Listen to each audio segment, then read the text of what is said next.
We are back again with a new episode of Lead to Excel podcast. And I've got a special guest with us this week. This lady I met quite a while ago, virtually. We've not met in person yet, but we will soon. And she is just such an amazing lady. And you'll see what I mean when we get into this podcast today.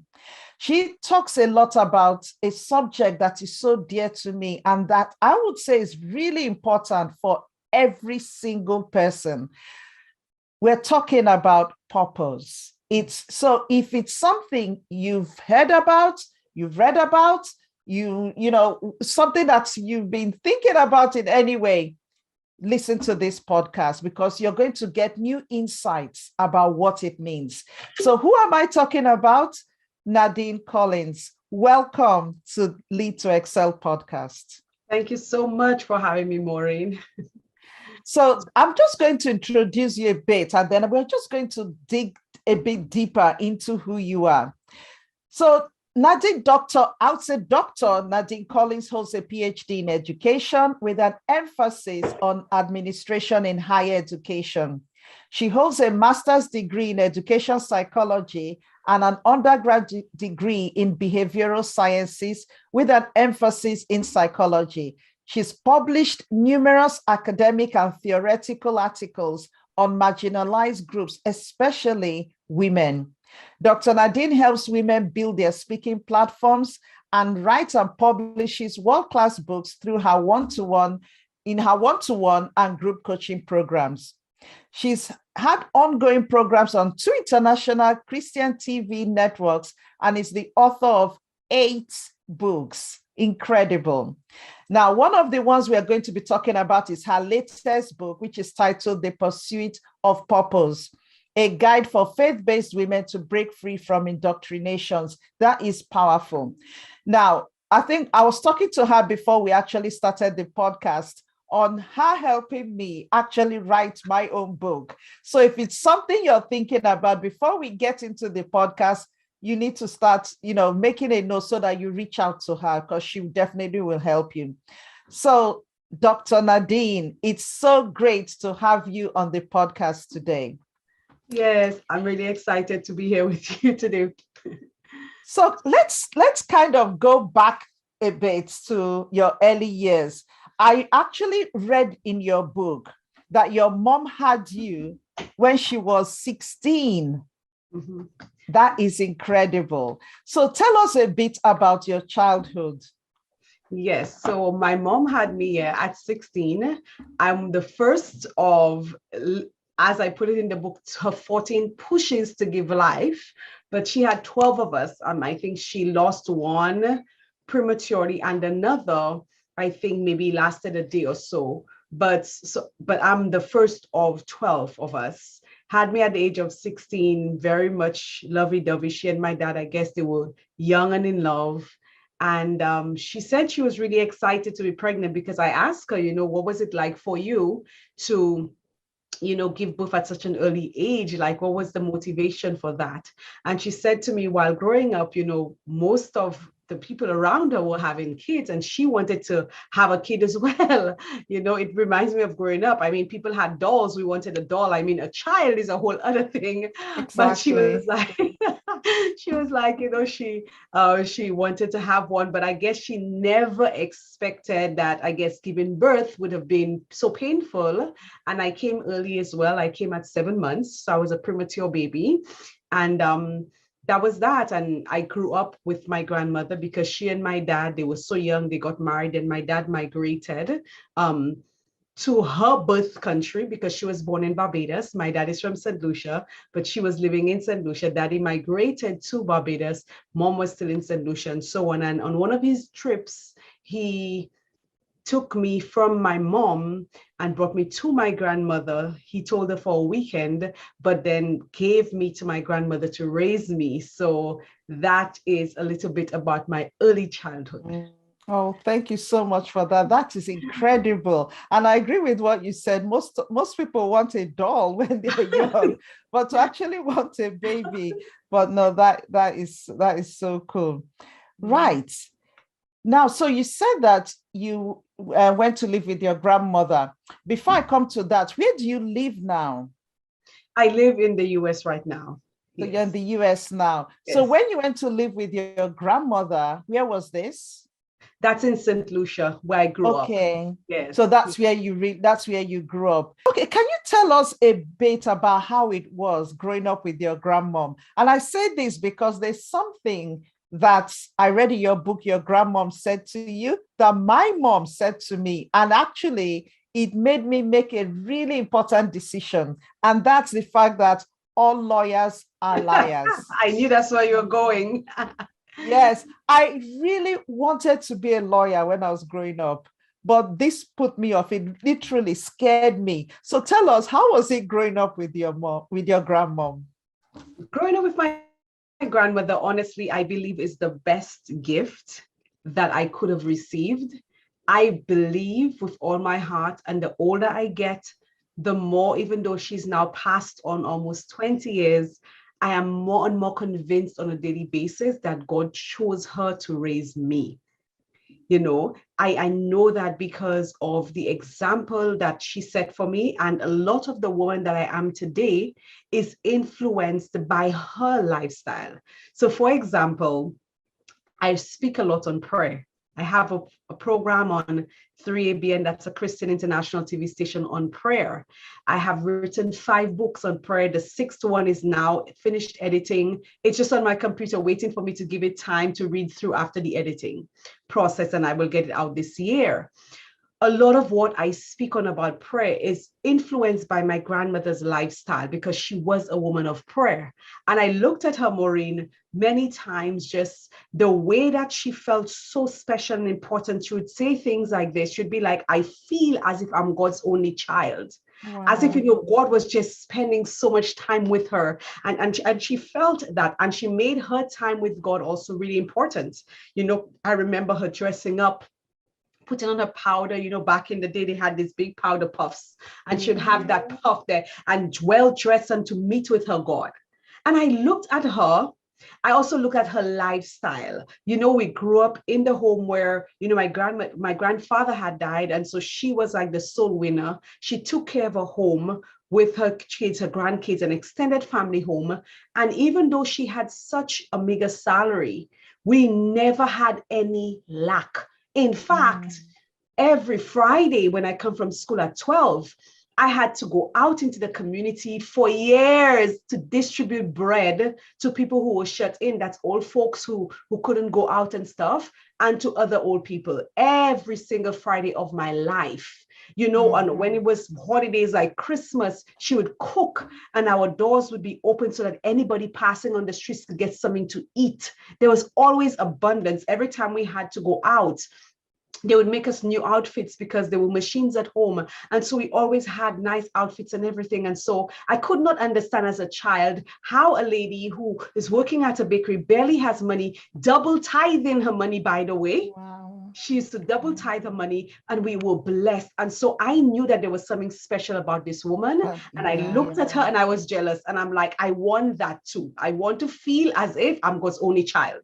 And so that is the greatest example that I could have had growing up. A woman who loved God so much, who had so much faith, and who believes so much in the power of prayer. Even now, what I do is mainly focused on prayer, even though I speak a lot on purpose, but there's always this prayer foundation in it. And a lot of that was influenced by my grandmother. Wow, wow, wow. That is amazing. She just sounds like an incredible woman. And, when you talked about, in fact, as you're talking about her, I could just see my own mom, Wow. because she was just a woman of prayer. And it really has an impact on children when you're brought up by someone that really prays, that truly understands what praying is about. So that is simply incredible. So with what the way you've described her and the impact that she had on your life, can you tell us how that then shaped you in terms of decisions that you made, either the courses you read, but how it kind of shaped your life and has really brought you to where you are today? Okay. First, I will want to, you had asked me about the lawyer thingy that I wanted to be a Aha, lawyer. yeah. So growing up, I wanted to be a teller at the bank. I wanted to be an air hostess and a lawyer, these three things. So one, I worked at a bank. I was not a teller, even though one day I did help, but I worked at a bank as an admin assistant. I've traveled to 78 countries, hundreds of cities globally. The lawyer part I have not done, and honestly still desire to study law. It never left me. It was always there in me. In fact, when I was working on my PhD, I remember some colleagues saying to me, Nadine, why are you in education? You should be a lawyer, to the point that one of my classes, code organization and law, every time my professor would be teaching that course, she'd always call out to me, Nadine, can you explain this to your colleagues? Can you explain that to your colleagues? And almost like a cycle that was just meant to be, I actually now teach that same class part-time, school organization and law, to master's and PhD students. So the dream that I had never left. As it relates to now my grandmother influencing me, it influenced me. Her influence actually impacted my life in the sense that because I saw the relationship that she had with God. I wanted that relationship too. I wanted to know what it was like to feel like God's only child, to have my personal relationship, not through religion, not through the doctrines and so on. And so I was on a quest very early in life to have that. So very early in life, I would be testing God and I would be testing things out, testing principles out. And so I now began to shape my own relationship with God. And so now when it came to things like going to study, instead of me going to study in Barbados, where I could study for free because I'm a Barbadian citizen, I decided to pray, where do you want me to go? And of course, I went with his leading, same thing, master's program, PhD program, just depending on God to lead me, including me speaking and including me writing and me now coaching women to do the same. All of that came as a result of my prayer life, which is a result of her impact on my life, just seeking the will of God. Because when I was around 18 or 19, that time she had passed away, just around that same age. And I remember desktop computers were now coming into the scenes of the home. And I was working in an office and I used to use the computer to do little cards and bookmarks and stuff. I loved playing around with Publisher at the time. And I remember saying, because I was typing up little documents and so on, I did not want to do it on the job's time. Sometimes I would stay after work to do it, but I'm like, I wish to have my own computer. So I went to the bank and I had read a chapter of a book that says, that in order to know God's will in your life, you need to have no will of your own. And I thought in my young mind, how is that even possible not to have a will of your own? Anyhow, I tried it out. I went to the bank, but right before I got to the loans officer, right outside there, I said, God, I really want that computer, but if you don't want it, I really don't want it. Or whatever way you want it, I'll want it, whatever. So I went in, I passed my job letter, I passed my pay slip, and then the man put stuff in there. Back in the day, it was just codes appearing on the screen. And he said to me, you qualify on paper, but on like in the system you don't. And under my breath I said, okay, I guess God doesn't want it. I was not disappointed, but he looked at me and he said, but I can speak to my supervisor and stuff. I was like, no, thank you so much for your time and stuff. I'm saying to myself, I guess God doesn't want this. I left that bank, went outside, sunny bright day, and I was like, yes, because I tested it. I really want it. I really don't want it. Whatever you want, I want. And 2 weeks later, a couple that I would assist in typing legal documents came to my office and said to me, so Nadine, how did things go? Did you get your computer? And I said to them, no, I didn't get it. They say I didn't qualify. And right there, they said, you know what, since you help us out so much, we want to give you half of the money, 50% of the money that you need, whatever the cost of the computer is, we'll give it to you. That is when I got addicted to just seeking the will of God. And that is what led me my entire life into how I go about doing things, including what I focus on business-wise. Wow, Nadine, that is just powerful. And I think for anyone, as a Christian in particular, just being able to understand that seeking God's will. And I love what you said, to know God's will is having no will of your own. I just love that, because a lot of times we have our own agendas about what we want. But when in fact, there's something that I used to say growing up that my mom really taught me. It's letting go, let go and let God. And it's truly just allowing God take over completely. I love that. And there's somewhere else, in fact, in the book, you talked a lot about this. When you heard the voice of God that led you when you were going to get, I think it was renting an apartment, and that talking about the yellow house. Honestly, if you really need to go and read this book. It's just amazing.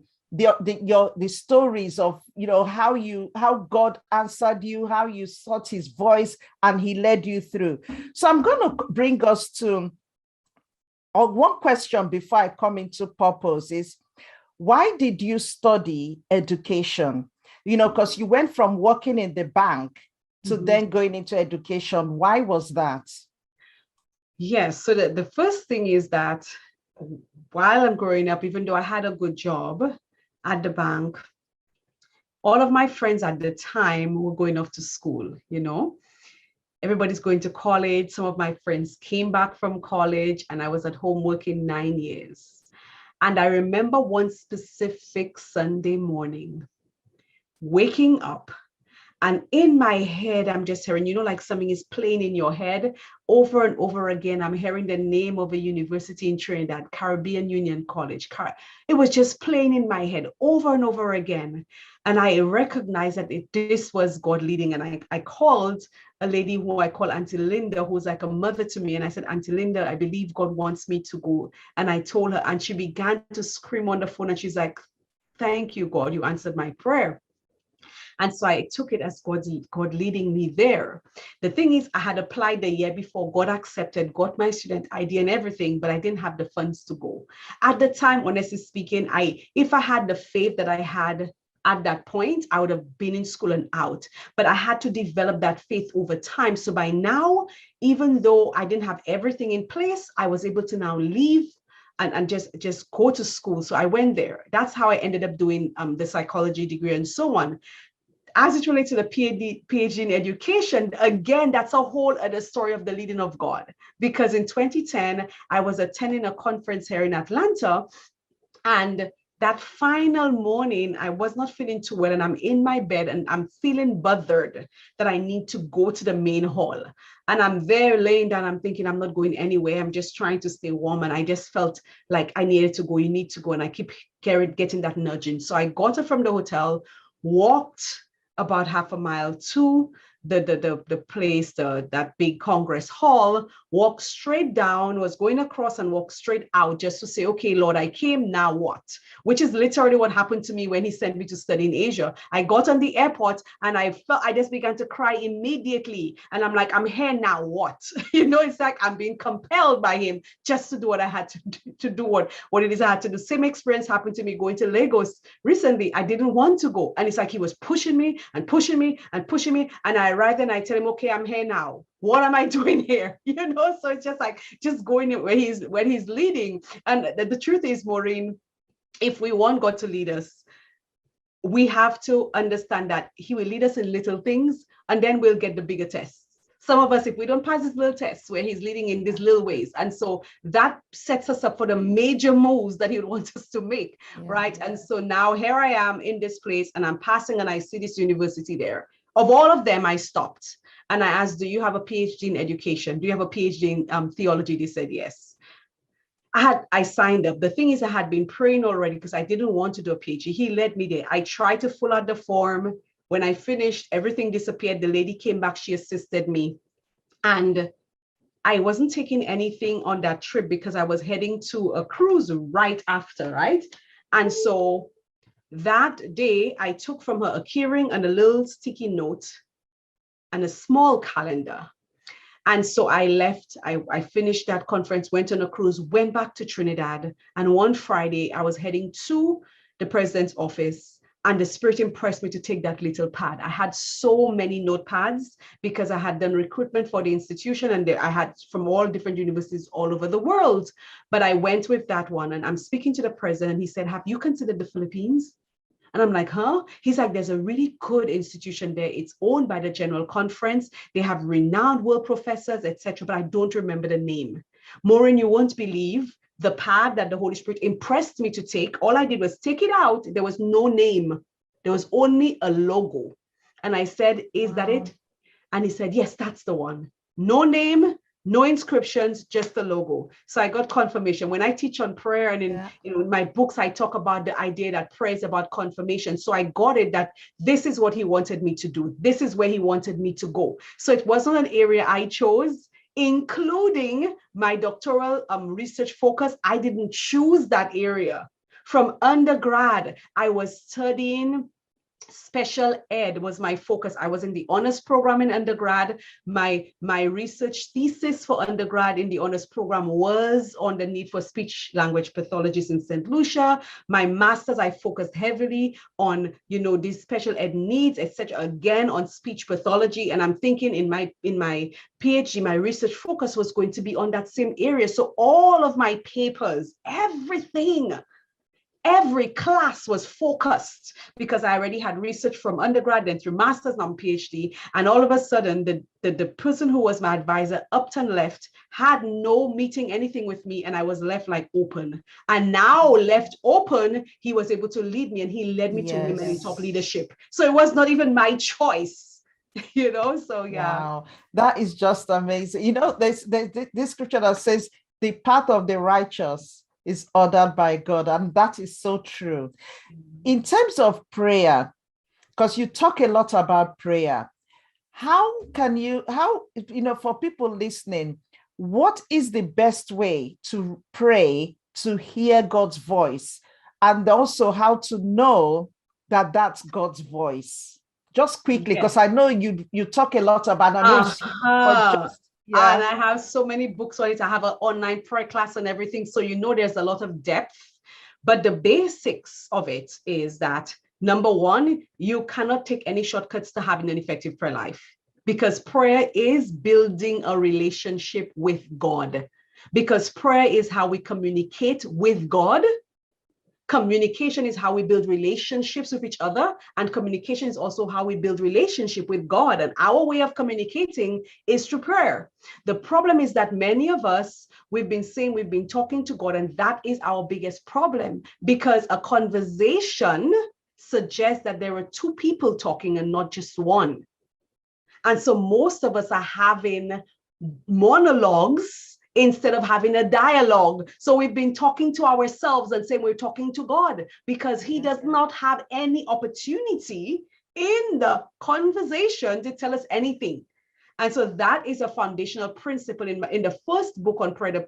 I deal with the foundational principles of prayer, because most of us take it for granted that because we can say the right words, because we can repeat the prayers people taught us, that we're praying, not recognizing that it is actually a conversation with God and not a monologue. And so if we just begin to change that and begin to practice listening the same way we practice listening when we have to learn how to listen when other people are speaking in a conversation, it's the same. So I'll give that one foundational principle as one of the ways to shift things, recognizing that it's a conversation, a two-way conversation, a dialogue, not a monologue. So it means we need to begin to practice silence. When we've spoken, begin to practice silence, so that we can begin to know the voice of God. It will be challenging at first because our heads are so filled with noise. You have to quiet the noise in your mouth, so you shut up, but then there's so much happening in your head that's not shutting up. And so we have to practice getting all of these things out, practicing silencing the mind, so that we can now begin to hear and discern that voice, because there are many voices out there. And so it takes practice, but it's doable. And if anybody's interested in the prayer series, I can send you details that you can share, because they can get their prayer books as well. Because when you change the way you pray, then you're changing your life. Yeah. And the only way to discover purpose, if you're truly intentional about living out the reason why you're here in the world, you will need to change the way you pray. Because otherwise you will be figuring things out on your own. You will be doing things maybe that you like, but it may not necessarily be your purpose. But your prayer life is going to help to shift the compass for you, so that you can find yourself in the center of what you are here to do, the will of God for your life, your divine purpose. And he will also give you strategy to live it out and to be successful in it. Because I tell my clients all the time, prayer is my number one business strategy. That is where I get all of what I need to be doing from him. And that's the best strategies that I can ever get. So I hire coaches, I do stuff to help me. But ultimately, the guidance that I need is from God to be able to know what to do, how to do it, when to do it. Oh, wow. A lot. You dropped a lot for us there. That is so cool. That is so cool. You did actually take us into purpose.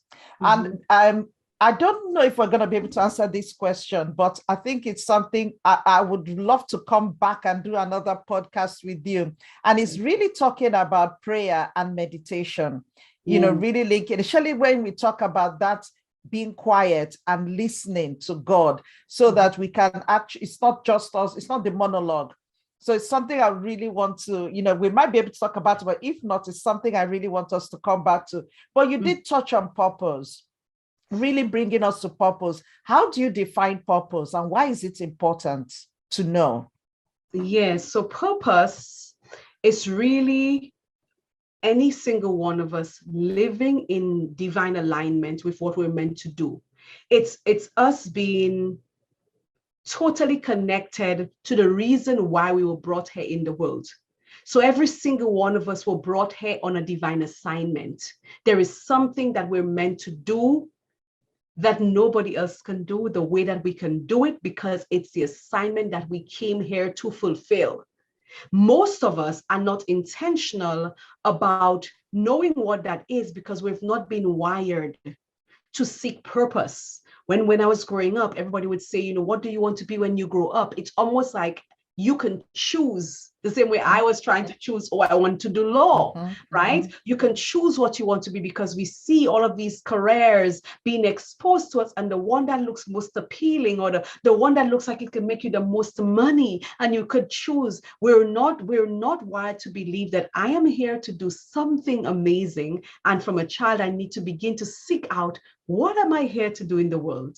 What change am I here to make? How am I meant to influence or impact lives or inspire lives? It's almost like we're led to choose our own path. And most of us end up doing that and still feel unfulfilled.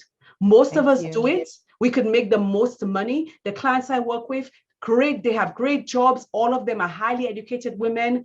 They're making the money. Some of them are already having impact on everything. But there is this sense of a lack of fulfillment and a lack of peace. Like, I'm doing all of this, but yet in the night, my mind is not feeling at ease. I don't feel as if I'm there. It's because purpose is calling. I don't know if you realize how I personify purpose, especially in the prologue about, purpose being Your there with twin. us. Yes, being there. And so purpose is always calling us out. And we know that it's calling us out when we feel that I'm meant to do more. I may not know what it is, but I know this is not it. It doesn't matter how much money I make. It doesn't matter what I do, how much I do this. Something is missing, and that's because you're not yet aligned with why you're here, what that divine purpose is. Once that comes, there is this peace. I get to see it in my clients all the time, this peace that comes. And that's when you also get real crazy. Your faith is just like mad. Because you like, this is it, and I will do whatever it takes to do what I have to do, because this is it. Even though it means I have to leave my job. Even means that I get a downgrade according to, it doesn't matter what happens, this is it. I feel finally that I'm doing what I'm meant to do, and I'm where I need to be, and this is it for me. And so the importance of purpose is that sense of peace, that sense of I am doing what it is I'm meant to do. And the irony is, I say it, and I think I put it in the book as well, is that purpose is its own motivation and its own inspiration. When you're operating in your divine purpose, you actually have less to do to be prepared to do what you need to do, because you already have everything from already inside. It's almost like it's innate for you. That's why we connect with God, as etc. For him to download strategy, because he knew us before we were born. He said, I set you apart for that thing. And so now, because you knew me and you know what you set me apart for, I am coming to you for strategy, divine strategy to execute that particular thing. Gosh, that is a lot. And you mentioned something that I think is just so powerful, and it's the fulfillment that you get when you discover purpose, and how unfulfilled you are. when you don't have purpose. Mhm. So, that is really, really important. No, thank you so much. Now we're coming to an end. And there's a lot that we can talk about relating to this topic.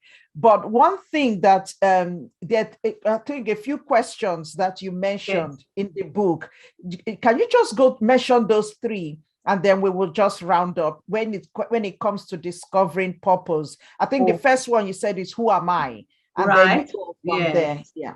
Yes. So the thing is, when I lead women on that path to purpose, that path to uncovering purpose, the first thing is addressing first your beliefs about purpose. Because if you do not believe that you were brought here into the world for a reason, if you do not believe that you were brought here into the world to do something specific, you will never be looking for it.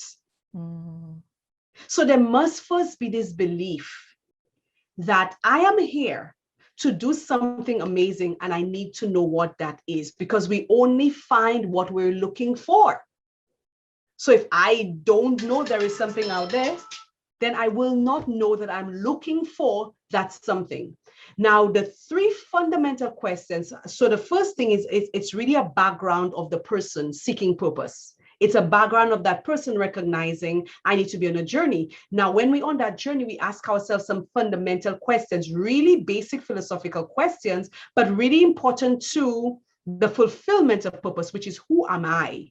Because if I believe, if my belief about who I am, it's not really grounded in something healthy, in a healthy view of myself, in a healthy view of who I was created to be, then again, I will not be seeking out purpose. Because if I fundamentally don't understand who I am, if I have these negative views of me and I think of myself in a very negative way and all that stuff, I won't be thinking that I'm here to do something amazing. I will just be looking for something to do, getting by, and exiting the world and a sad soul. We ask ourselves a second question: why am I here? Why am I here? I'm here for something specific. Goes back to background. I'm here for something specific. I'm here to do something amazing. I need to know what that is. And the third question, what am I supposed to do, linked to the second one, is how am I executing that purpose? Because the thing is, whatever it is you've been brought here to do. So as a Christian, for example, who am I is really rooted in me being a child of the King. And that's so generic. So I always ask women to go deeper than I'm a child of the King. Go deeper. Who am I? Take off all of the roles that you play, because most times when I ask women, who are you? I'm a mom, I'm a wife, I'm a this, I'm a that. Yeah. I'm like, take away all these roles and answer about who you are. Describe yourself. I said to them, if you met yourself for the first time, what would you say to you about you? Impress me. Tell me about you. Go deep.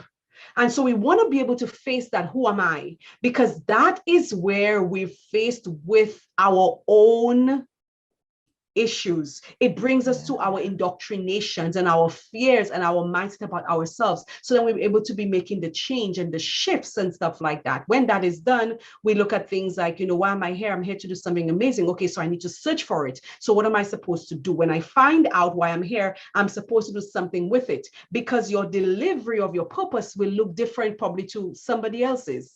And Absolutely. So while we learn from anybody else or from every and anybody else, the way that we deliver purpose to the world will be guided by our midwife. Sometimes I call myself a midwife to my clients, but ultimately it's really about God and how he leads and who he probably leads you to help you to get the help.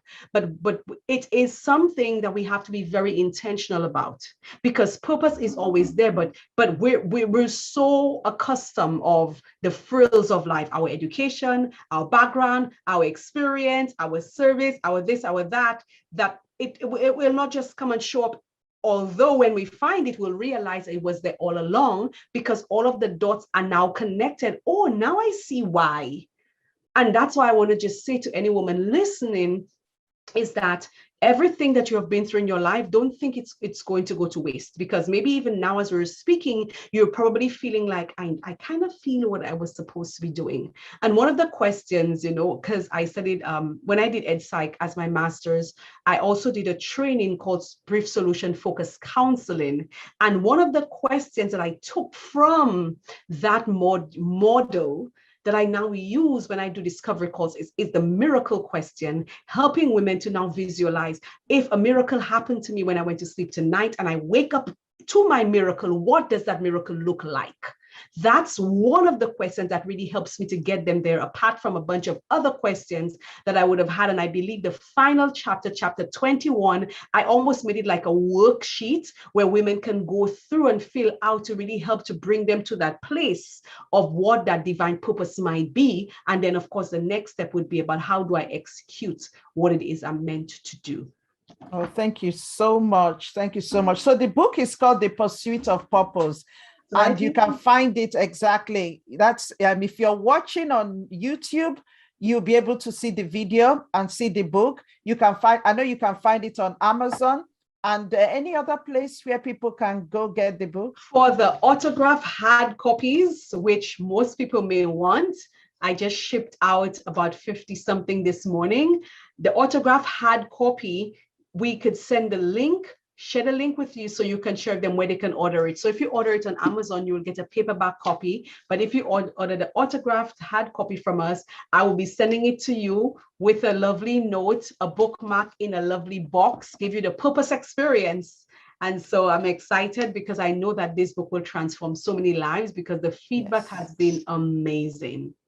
No, it definitely will. And I'm getting my own signed copy that coming through soon. So do that. I'm going to put all the links in the description. And I like the way you described the understanding purpose and what you need is so true, especially that with the whole concept of belief, because that is what is wired into our subconscious brain. And for us to really understand who we truly are, we've got to go really deep. But to get there, we've got to start, at identifying all the limiting and wrong wiring that has already occurred, so that we can remove that and really get to that's what God has already put there for us from the beginning. Thank you so much. Thank you so much, Nadine. It's really been a joy really speaking to you. Just quickly, can you just tell people how you work with, so if they want to work with you, what does that look like? And I'm going to put all the links in the description, but just describe it. I know you do coaching, you do classes. So if you could just tell us quickly. Yes, thank you so much, Maureen, also for this opportunity even to share that information. So I currently work with women in live groups. For example, I have 2 group coaching programs. One of them is called the Speaker Mentorship Group Program, where I work with women to build their speaking platforms. So I believe 2021, I worked with 20 of them. I'm 18 in the group 2 one-on-one, but I work with groups. This year I've done 2 cohorts. I'm in the 2nd cohort right now, helping women build their speaking platforms. These are women who have stories to tell, who have messages that they didn't even know was there, and just bring that out so that they can actually become visible, that they can become credible on their topics. And I also work with women to write their books. We're getting ready to start a new cohort in our book program soon, I believe sometime next month, October. And so it's really helping women do that. In addition to that, I have a certified prayer counselor class that anybody can do the class. We have it there. They do it on their own time. And I tell you, this again is what shifts the pole for women in any of my programs. Also have Runway to Soar program, which really helps with women to deal with themselves, dealing with the who am I, the first module, dealing with issues of fears, of mindset, and anything else that'll prevent them from getting to where they want to. And the latter part deals with more business focused things like, knowing how to stand out in the marketplace that's actually crowded, knowing how to soar on social media, media. So it's a basic business building program, but they also have access to the pre-class. And so in all of my programs, people also have access to the pre-class as well, because again, it's foundation to where you're going to go. And so I work with women in those capacities as a coach in speaking and in writing their books, and also have these other programs that they can get. Have other books, the books on prayer and so on, and also this one here, The Pursuit of Purpose, which we were talking about today. And they can visit my website, nadinecollins.com. That's www.nadinecollins.com. And if anybody, interested in, building their speaking platforms or writing their books and so on, they can reach out to me at nadine@nadinecollins.com, or just find me on social media. I'm everywhere except Twitter. And so you can find me. Oh, thank you so much. I'll put all the links in the description so that people can reach out to you. And it's been a great pleasure having you on this podcast, Nadine. What I'll say is you are one busy lady. You really are. And I'll just honestly, God is your strength. Keep soaring. You are doing amazing work. And it's just such a pleasure meeting you. I'm looking forward to receiving my signed copy of your book. It's because I've read it. I've got it on Kindle and I've read it, and it's just amazing book. So thank you once again. Thank you for coming on to Lead to Excel podcast. Thank you so much, and thanks for having me. I pray much blessings upon your work, that you continue to transform lives as you lead people to excel. Thank you. Thanks so much.